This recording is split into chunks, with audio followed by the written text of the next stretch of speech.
গল্পটার নাম হচ্ছে আল মুতাকাল্লিমাতু বিল কোরআন, মানে যে নারী সবসময় শুধু কোরআন দিয়ে কথা বলে।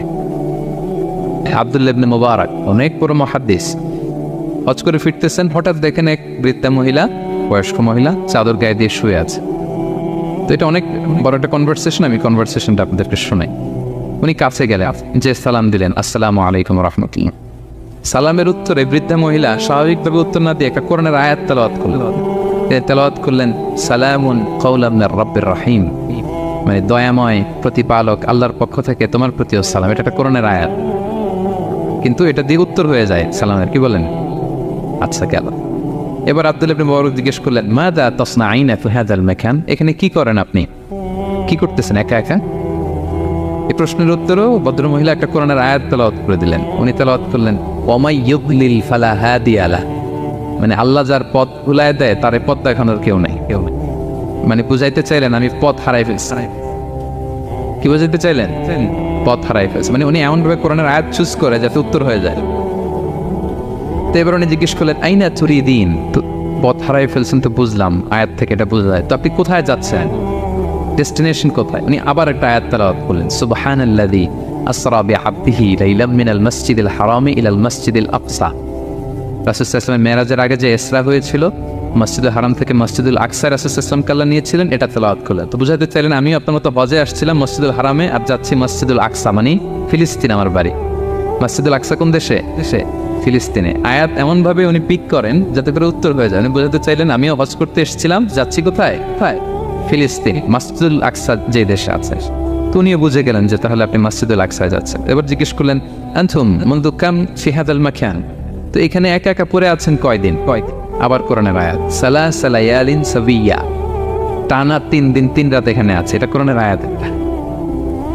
আবার জিজ্ঞেস করলেন উনি মা আরা মাআকি তাআমান তাকুলিন, তো একা যে পড়ে আছেন আবার 3 দিন, তো আপনি খাচ্ছেন কি, বেঁচে আছেন কিভাবে? ভদ্রমহিলা আবার একটা আয়াত তেলাওয়াত করলেন। তিনি পড়লেন হুয়া ইউতঈমুনি ওয়া ইউসকিন, ইব্রাহিম আলাইহিস সালামের কথা, যে ওই আল্লাহ তাআলাই আমারে খাওয়ায়, আল্লাহই আমাকে পান করে, আল্লাহ তাআলা ব্যবস্থা করেছেন আবার।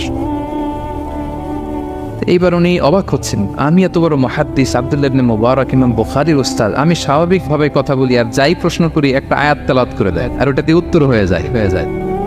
কি মহিলার সন্ধান পেলাম? তো উনি বলতেছে ফাবি আইয়ি শাইইন তাতাওয়াদ্দাইন, 3 দিন যে এখানে আছেন মরুভূমির বালুর মধ্যে ওযু করেন কিভাবে? উনি আবার একটা আয়াত তেলাওয়াত করলেন ফাইন লাম তাজিদু মাআন ফাতায়াম্মামু সাঈদান তাইয়্যিবা, না আল্লাহ আয়াতে বলেছেন যদি তোমরা পানি না পাও পবিত্র মাটি দিয়ে তায়াম্মুম করে নিও। তো বুঝাতে চাইলেন পানি নাই তো কি হয়েছে, বালু তো সবাই তায়াম্মুম করে নাও। আল্লাহু আকবার। এবার উনি বললেন ইন্না মাইয়া তাআমান আলা তাকুলিন, আমার ব্যাগে তো কিছু খাবার আছে, আপনি কিছু খাবেন? আবার কোরআনের আয়াত সুম্মা আতিম্মুস সিয়ামা ইলাল লাইল, আল্লাহ এক আয়াতে বলেছেন তোমরা রোজা ফজর থেকে শুরু করে সন্ধ্যা পর্যন্ত পূর্ণ করো। তো বুঝালেন আমি রোজা রাখছি। কি বুঝালেন? রোজা রেখেছি। এবার উনি একটু মাসালা খাটাইতে চাইলেন, ভাবলেন যে বুড়ি তুমি আমার সাথে শুধু কোরআন দিয়ে উত্তর দিচ্ছ, দাঁড়াও তোমাকে আমি আটকাইতেছি। উনি মাসালা খাটাইলেন যে ফাকুলতু লাহা লাইসা হাদা শাহরু রমাদান, তো রোজা রাখছেন মানে এটা তো রমজান মাস না, হজ করে ফিরতেছি আমরা জিলহজ মাসের শেষের দিক, কিসের রোজা? ওই মহিলা আবার একটা আয়াত তেলাওয়াত করলেন যে ওমান তাতাওয়া খায়রান ফাইনাল্লাহা শাকিরুন আলিম, আমি রমজানের ফরজ রোজা তো রাখিনি, এখন আমি নফল রোজা রেখেছি। আয়াতের অর্থ হচ্ছে তোমরা নফল যা করো এগুলো প্রতিদান আল্লাহ তোমাদের বুঝিয়ে দেবে। রমজান না ঠিক আছে জিলহজ, কিন্তু আমি কি রোজা রেখেছি?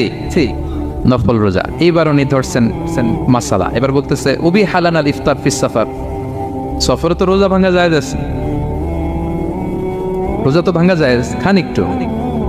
এবার উনি কোরআন থেকে আবার তেলাওয়াত করলেন ওয়া আনতা সুমু খায়রুল লাকুম ইন কুনতুম তা'লামুন, আল্লাহ যে আয়াতে বলেছেন যে সফরের রোজা ভাঙা জায়েজ আছে, ওই আয়াতের শেষে আবার আল্লাহ বলেছেন যদি রাখো সব বেশি পাও।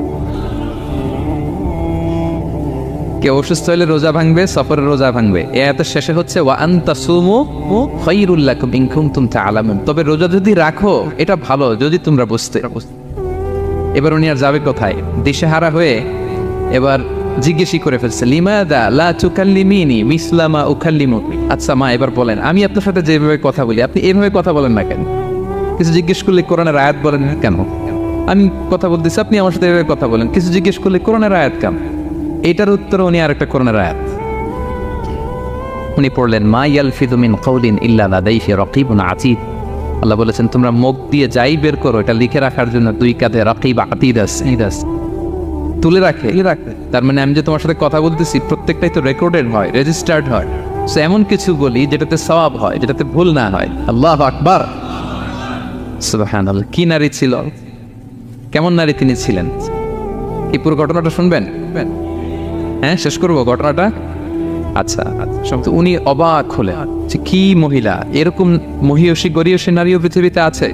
তো উনি বললেন ঠিক আছে মা, আপনি যেহেতু পথ হারাই ফেলছেন আমার উটটাকে আমি নিয়ে আসি।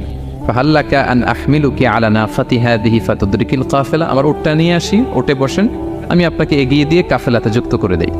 আপনি কি রাজি আমার উটে বসবেন?